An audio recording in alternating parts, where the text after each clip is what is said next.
여호와께서 모세와 아론에게 말씀하여 이르시되 여호와께서 명령하시는 법의 율례를 이제 이르노니 이스라엘 자손에게 일러서 온전하여 흠이 없고 아직 멍에 매지 아니한 붉은 암송아지를 내게로 끌어오게 하고 너는 그것을 제사장 엘라살에게 줄 것이요 그는 그것을 진영 밖으로 끌어내어서 자기 목전에서 잡게 할 것이며 제사장 엘라살은 손가락에 그 피를 찍고 그 피를 회막 앞을 향하여 7번 뿌리고 그 암소를 자기 목전에서 불사르게 하되 그 가죽과 고기와 피와 똥을 불사르게 하고 동시에 제사장은 백향목과 우슬초와 홍색 실을 가져다가 암송아지를 사르는 불 가운데에 던질 것이며 제사장은 자기 옷을 빨고 물로 몸을 씻은 후에 진영에 들어갈 것이라. 그는 저녁까지 부정하리라.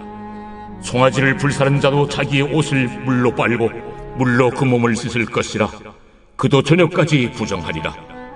이에 정결한 자가 암송아지의 채를 거두어 진영 밖 정한 곳에 둘지니 이것은 이스라엘 자손 회중을 위하여 간직하였다가 부정을 씻는 물을 위해 간직할지니 그것은 속죄제니라. 암송아지의 채를 거둔 자도 자기 옷을 빨 것이며 저녁까지 부정하리라. 이는 이스라엘 자손과 그 중에 거류하는 외인에게 영원한 율례니라. 안녕하십니까. 7월 6일 토요일 말씀 묵상 시작하겠습니다. 민수기 19장 1절부터 10절까지 말씀을 읽었는데요. 사실은 레위기 4장부터 5장까지 속죄제 규정에 대한 어느 정도 지식을 가지신 분들은 오늘 본문이 조금 이해가 쉬우실 텐데 그렇지 않으신 분들은 조금 어려우실 수도 있겠다는 생각이 듭니다. 오늘 본문은 레위기에서 규정된 속죄제 규정이 어떻게 다르게 드려지고 있는가, 왜 이런 원래 규정대로 드려지지 않는 제사를 명하셨는가, 이런 것에 대해서 조금 생각을 해봐야 되는 본문이거든요. 이것을 이해하기 위해서 시내산에서 이스라엘이 출발한 이후에 어떤 일이 벌어졌던가를 다시 한번 기억해 보았으면 좋겠습니다. 10장 11절에서 민수기 10장 11절이죠. 거기서 출발을 하는데 출발하자마자 이들은 옛버릇 고치지 못하고 불평하고 죄를 범하기 시작했죠. 11장 12장에서 범죄하는 이야기가 나옵니다. 13장 14장에서는 가데스 바네아에서 결정적으로 그냥 가나안에 못 들어가게 되는 상황이 벌어지고 말죠. 우린 다 메뚜기다 이래가지고요. 결국 15장에서 그래도 하나님은 너희 후대에게 그 가나안 땅을 주겠다는 것을 약속하시는 것을 보여줍니다. 즉 가나안 땅에 대한 비전만 남았고 자신들은 가나안 땅에 들어갈 수가 없게 된 출애굽 1세대들이 된 거예요. 그런데 그 출애굽 1세대들이 고라 사건과도 같은 이러한 불순종으로 인해서 죽어가는 겁니다. 38년 남았어요. 그 38년 남은 기간 동안에 이들이 정말 쓸려 내려가듯이 죽어가는 겁니다. 17장, 18장에 이제 이스라엘의 정체성이 다시 한번 재확립되는 모습이 나오는데요. 즉 성소를 중심으로 한 신앙 공동체라는 이스라엘의 정체성이 나타나고 있는데 이 정체성은 어떻게 확립되느냐? 결국은 세대교체. 그 앞전 세대들은 다 죽고 그 다음 세대가 그것을 이어받으면서 이루어져 갔다는 것을 볼 수가 있는 거죠. 그런데 이 출애굽 1세대들이 죽어갑니다. 그 60만 대군 아닙니까?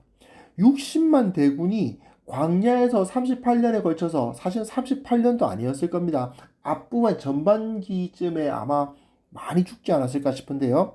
여하튼 광야에서 차례차례 사람들이 죽어갑니다. 시편 90편에 보면 모세의 노래라고 되어 있어요. 시편 90편이. 거기서 인생의 허망함에 대해서 모세가 노래하면서 주께서 그들을 홍수처럼 쓸어 가시나이다, 이렇게 표현되어 있어요. 그들이 그야말로 그 60만 대군이 쫙 죽어가는 거예요. 그런데 문제가 생깁니다.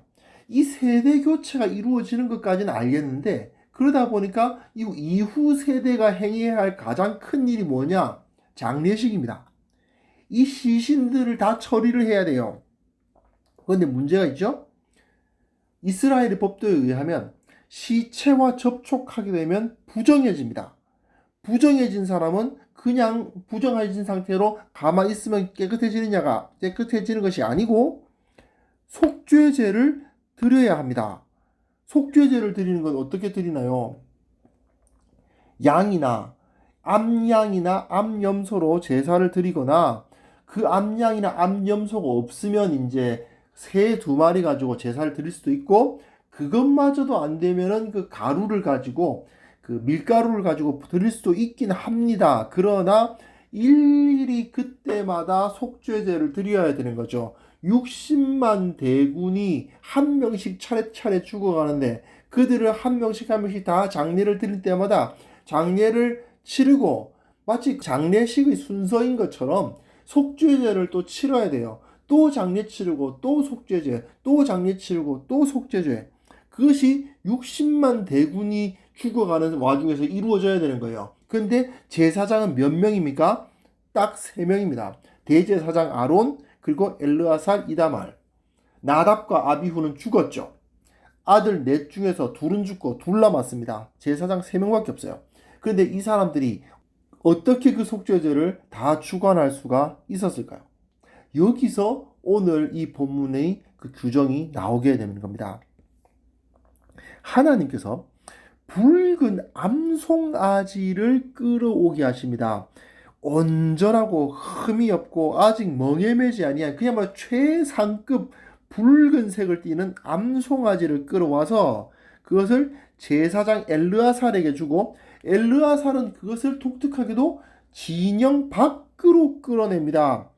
그리고 진영 밖에서 자기 목전에서 잡게 하고 다른 사람이 잡게 하죠. 잡게 하고 그 다음에 그 피를 받아서 손가락에 찍고 그 피를 회막 앞을 향하여 진영 밖까지 나갔는데 잠깐만 그 이스라엘의 진영을 한번 떠올려 보시기 바랍니다. 이스라엘의 진영 중앙에 성소가 있고요.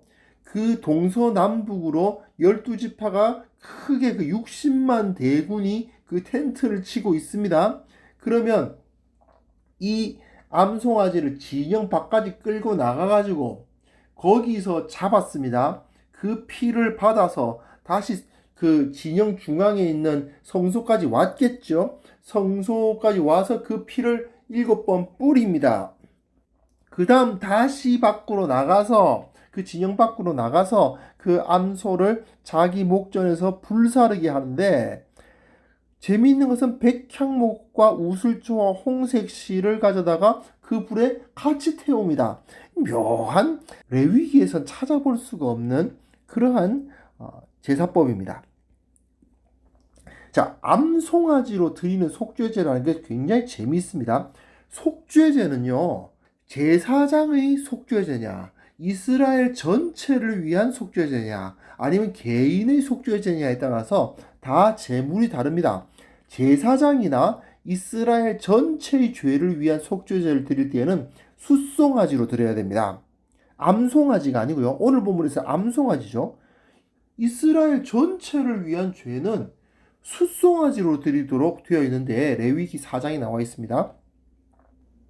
암송아지를 드리라고 되어 있고요.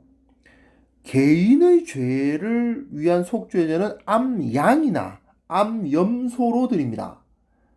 근데 암양이나 암염소로 드리는 것은 개인이고 전체의 경우는 숫송아지로 드려야 되는데 이 제사는 모든 백성들을 위한 속죄제입니다.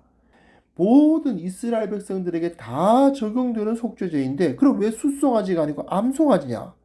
전체가 한꺼번에 부정해졌기 때문에 그 부정함을 씻기 위해서 드려지는 속죄제가 아니고 그 이스라엘 전체 안에 속한 각 개개인들이 부정함을 씻기 위해서 드려지는 독특한 제사입니다.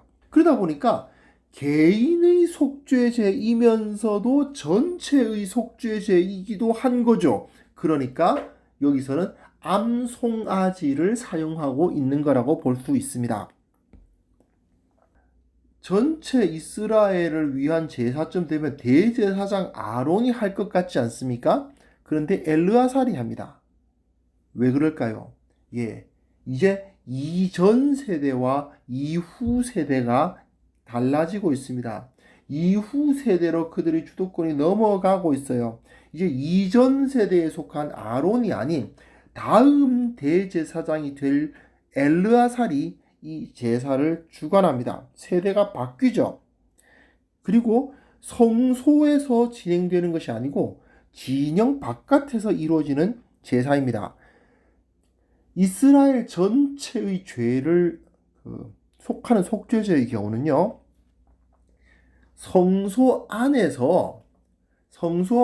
이제 그 제물 숫송아지를 잡아야 됩니다. 원래는 진영 바깥이 아니고요.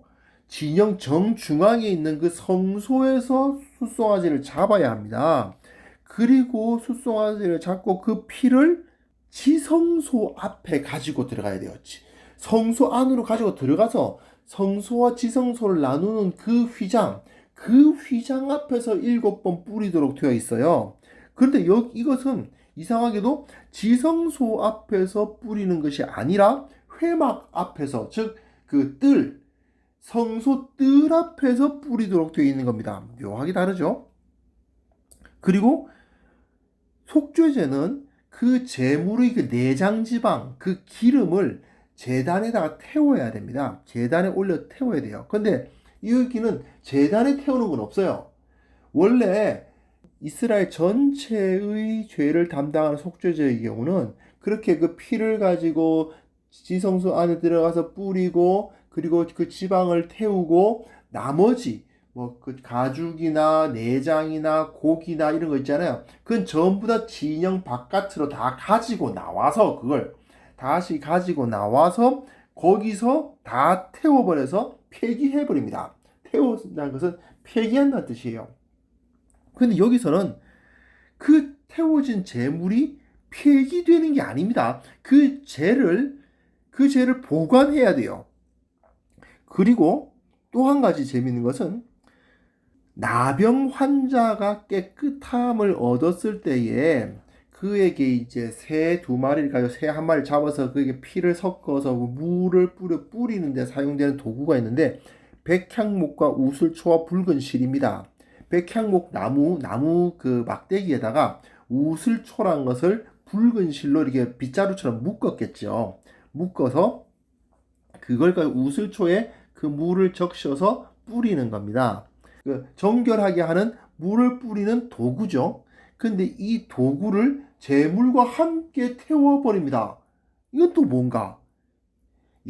사실 오늘 본문에서는 잘 안 나타나고 다음 월요일 날 이 의미에 대해서 다시 한번 생각해 보게 되겠습니다만은, 재밌는 것이 이걸 가지고 속죄제의 역할을 하는 물을 만듭니다. 이 죄를 가지고. 근데 이 속죄제의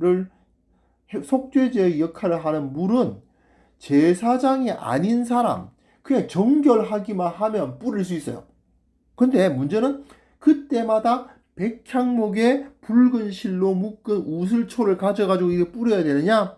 그것도 아닌 거예요. 그걸 일일이 다 구하기도 어려워. 그러니까 그 재에다가 함께 그냥 태워버려가지고 그 재 안에 백향목과 우슬초와 붉은 실이 들어있다라고 해버리는 거예요.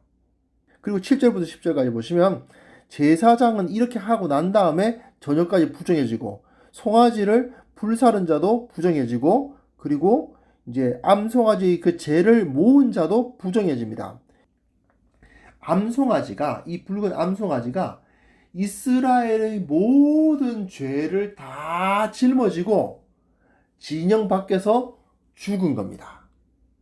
그러다 보니까 이스라엘의 모든 죄가 거기 부정함이 다 묻어 있다고 사람들은 생각하는 거예요.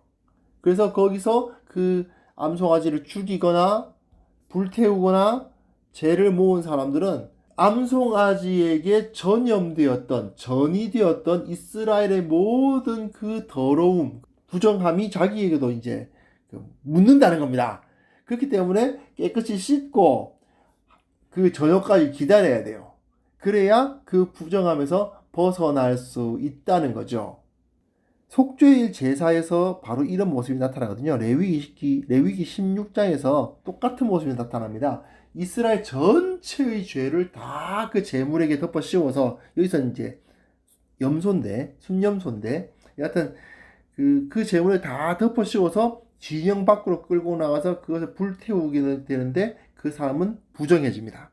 결국 이 암송아지가 이스라엘 모두의 죄를 다 속하는 제물이 되었다는 뜻이죠.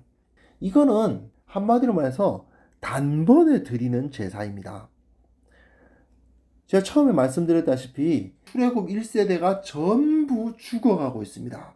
그야말로 홍수에 떠내려가듯이 그들이 죽어가고 있습니다. 그 사람들을 다 장례를 치러야 되는데, 장례 치를 때마다 일일이 속죄제를 다 드릴 수조차 없습니다. 그럴 경우에 어떻게 하느냐? 암송아지 한 마리를 잡아서 그 모든 과거와 현재와 미래에 나타날 모든 부정함을 다 그 암송아지 한 마리에게 다 그냥 전가시켜버리고, 그리고 그 암송아지를 죽여서 불태우고, 그 죄를 가지고 월요일 날 다루겠습니다만, 그 죄와 물을 섞은 것으로 이후에 일어날 그 수많은 부정의 일들, 수많은 그 시체를 만짐으로 나타나는 부정함을 그 물로 씻을 수 있게 한 겁니다. 제사장이 굳이 그것을 집전해 주지 않아도 그냥 정결한 사람이기만 하면 그 사람이 그 물을 만들어서, 이 재와 물을 섞은 것을 가지고 만들어서 백향목과 그 우슬초와 붉은 실로 만든 그 물뿌리개를 사용하지 않는다 하더라도, 그냥 뿌리더라도 이걸 통해서 모두가 다 그 부정함으로부터 정결함을 얻을 수 있는 단번에 드리는 제사를 만든 거죠. 뭐가 생각나십니까? 십자가가 생각나시죠? 그렇습니다. 히브리서 기자가 명확하게 말했어요. 암송아지의 죄를 부정한 자에게 뿌려 그 육체를 정결하게 하여 거룩하게 하거든 하물며 영원하신 성령으로 말미암아 흠없는 자기를 하나님께 드린 그리스도의 피가 어찌 너희 양심을 죽은 행실에서부터 깨끗하게 하고 살아계신 하나님을 섬기게 하지 못하겠느냐, 이렇게 말하고 있습니다.